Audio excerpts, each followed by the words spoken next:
Genèse chapitre 14, à partir du verset 17 au verset 20.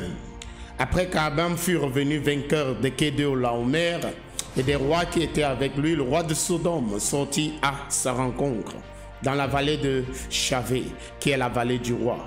Melchisedec, roi de Salem, fit apporter du pain et du vin. Il était sacrificateur du Dieu très haut. Il bénit Abraham et dit: béni soit Abraham par le Dieu très haut, maître du ciel et de la terre. Béni soit Dieu, soit le Dieu très haut, qui a livré tes ennemis entre tes mains. Et Abraham lui donna la dîme de tout. Alléluia. Prions. Seigneur, nous te remercions pour la lecture de ta parole. Éternel Père, s'il te plaît, parle-nous dans le langage que nous allons comprendre. Donne la sagesse au simple. Accorde, Éternel Père, la grâce afin que nous puissions saisir les mystères du royaume.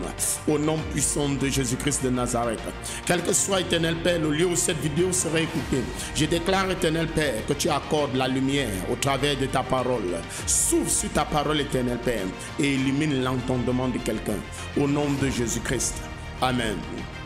Mesdames et messieurs, la dernière fois, nous avons commencé en vous disant que lorsque nous sommes nés de nouveau, nous ne sommes pas déjà automatiquement hors des liens de la maison de notre père et de notre mère.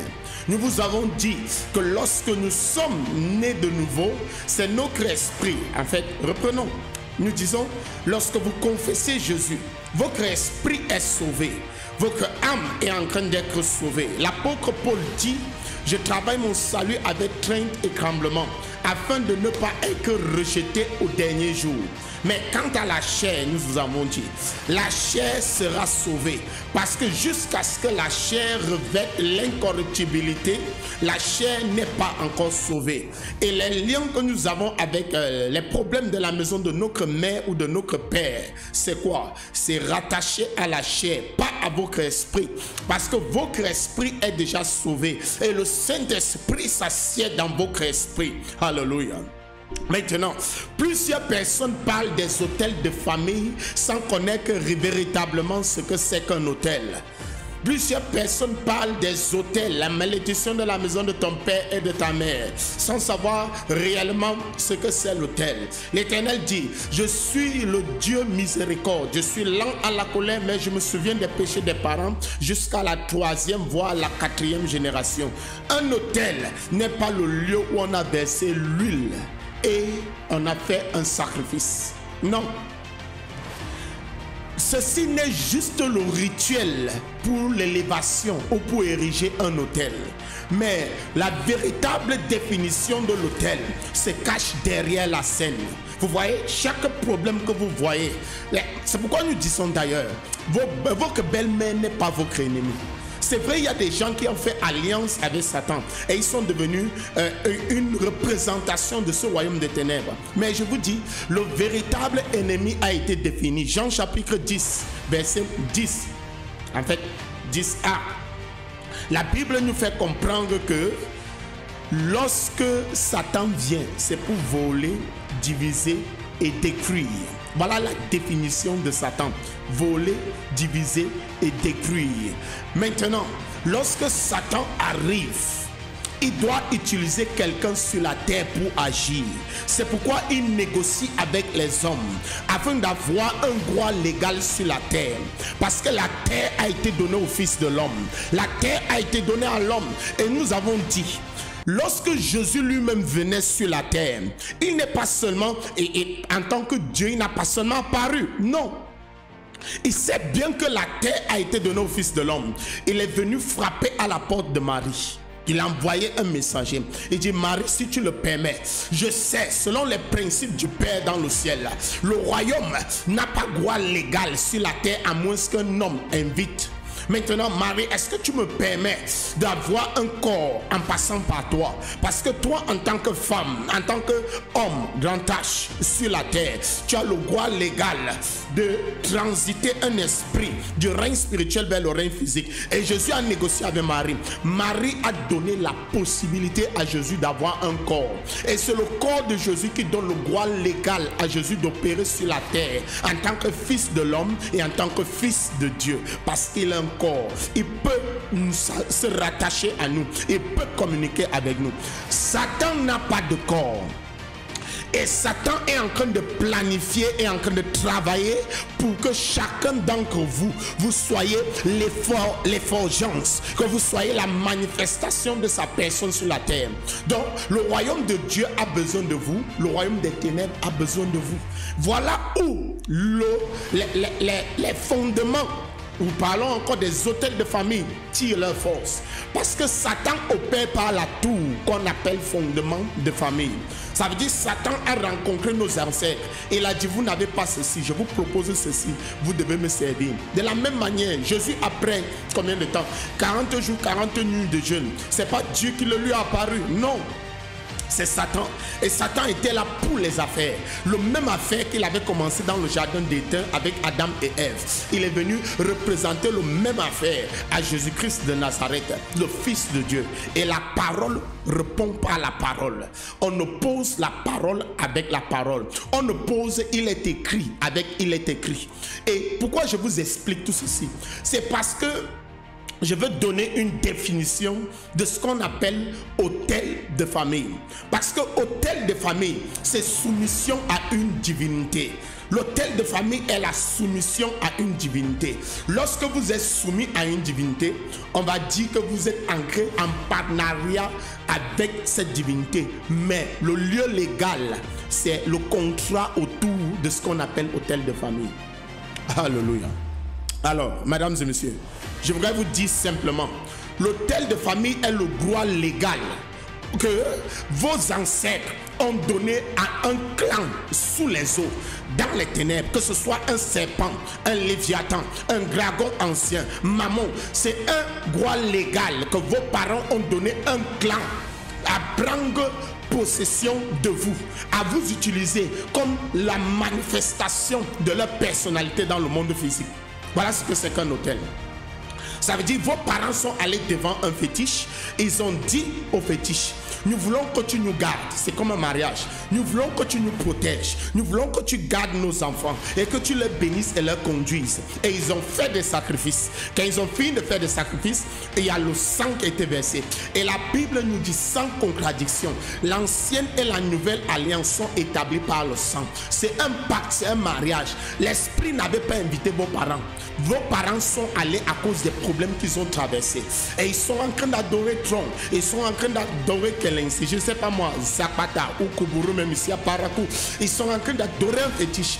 En adorant le fétiche, ils donnent le droit légal au fétiche d'avoir accès à leur vie et à vos vies. Et nous vous avons expliqué. Plusieurs chrétiens viennent au Seigneur et disent, je suis né de nouveau. Les choses anciennes sont passées.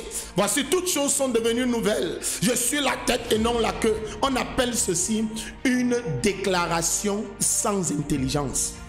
Parce que tout ce que Dieu a ton sujet, Dieu dit à ton sujet n'est pas automatique. C'est une provision. Tu dois t'en approprier. Tu dois t'en approprier pour pouvoir manifester ce qu'il a dit à ton sujet. Ok, il a dit tu es la lumière du monde. Où tu es là, tu brilles. Tu es la lumière du monde. Qui t'écoute? Quel degré de réjouissance quand tu regardes ta vie, tu es satisfait avec où tu es. Il a dit nous sommes la lumière du monde. Ok, nous sommes à quel niveau? Cette lumière doit être manifestée. C'est une provision. Cette parole, tu es la lumière du monde. Je parle de Matthieu chapitre 5, verset 14. Tu es la lumière du monde est une provision. Tu dois la manifester. Si tu ne manifestes pas cela, cette parole n'aura pas pris racine en toi. Alors tu n'as pas manifesté ce qu'il a dit au sujet de toi. Et ce n'est pas la faute de Dieu, c'est ta faute. Alors, que disons-nous? Nous devons comprendre que lorsque nos parents sont allés devant l'autel, ils n'étaient pas seuls. Je vous ai dit, la Bible dit que Abraham seul avait payé la dîme à Melchisedec. Et la Bible nous fait comprendre dans Hébreux 7, verset 9 à 10. Il dit, Lévi qui perçoit les dîmes aujourd'hui, l'a payé pour ainsi dire par Abraham. Car il était dans le ventre d'Abraham, lorsque Abraham s'en alla au devant de Melchisedec. Abraham était seul, mais on dit Lévi était dans son ventre. Quel est le lien entre Abraham et Lévi? Nous vous avons expliqué. Nous avons dit Abraham représente la première génération. C'est lui qui a négocié avec Dieu. C'est lui qui est allé faire le sacrifice avec Dieu. C'est lui qui a eu un pacte avec Dieu. C'est lui qui a eu le premier contact avec Dieu. Mais il n'était pas seul. Il n'était pas seul. Oui, il n'était pas seul. Parce qu'avec Abraham, sa première génération l'avait suivi. Ça veut dire Abraham était la première génération. La deuxième génération, Isaac l'avait suivi. La troisième génération, Jacob avait suivi. Et la quatrième génération, Lévi et ses frères l'avaient suivi dans le sacrifice. Et d'ailleurs, nous vous avons dit, voilà pourquoi lorsque Dieu apparaît à Jacob, il dit, je suis le Dieu d'Abraham et d'Isaac. Sans que Jacob ne prie, sans que Jacob ne l'invoque, sans que Jacob ne fasse même de sacrifice. En fait, c'est le jour où Jacob le lui promet que si tu m'amènes et me ramènes, je te donnerai mes dîmes. Je te donnerai mes sacrifices. Ça veut dire qu'il avait apparu à Jacob sur la base des sacrifices de son père, pas des sacrifices de Jacob. En d'autres termes, la dîme de Abraham a covenanté, ça c'est un terme anglais, a mis en alliance la destinée de 4 générations. Sa génération, la génération d'Isaac, la génération de Jacob, la génération de Lévi et de ses frères. À cause d'un seul sacrifice, une dîme. Et on vous a menti qu'il ne faut pas payer les dîmes. On vous a menti qu'il ne faut pas donner les offrandes. On vous a menti que c'est Dieu qui a déjà payé le prix et que tout a été fait. Bon, ce n'est pas le thème d'aujourd'hui. Alléluia. Maintenant, mesdames et messieurs, nous voulons nous arrêter là. Nous allons revenir avec plus d'éclaircissement sur ce sujet. Mais avant de partir, nous voulons dire ceci. Écoutez, tout ce que vos parents ont fait, si Abraham avait payé la dîme et que la destinée de ses enfants étaient impliqués, vos parents ont donné des sacrifices aux fétiches. Il faut savoir et compter que si maman, déjà ça n'a pas commencé avec maman, si votre maman a payé des sacrifices ou papa a donné des sacrifices sur un autel de tronc, il faut savoir que maman n'était pas seule. Maman était avec ses premiers enfants. Et maman était avec les enfants de ses enfants. Et maman était avec les enfants des enfants de ses enfants. 4 générations. 4 générations.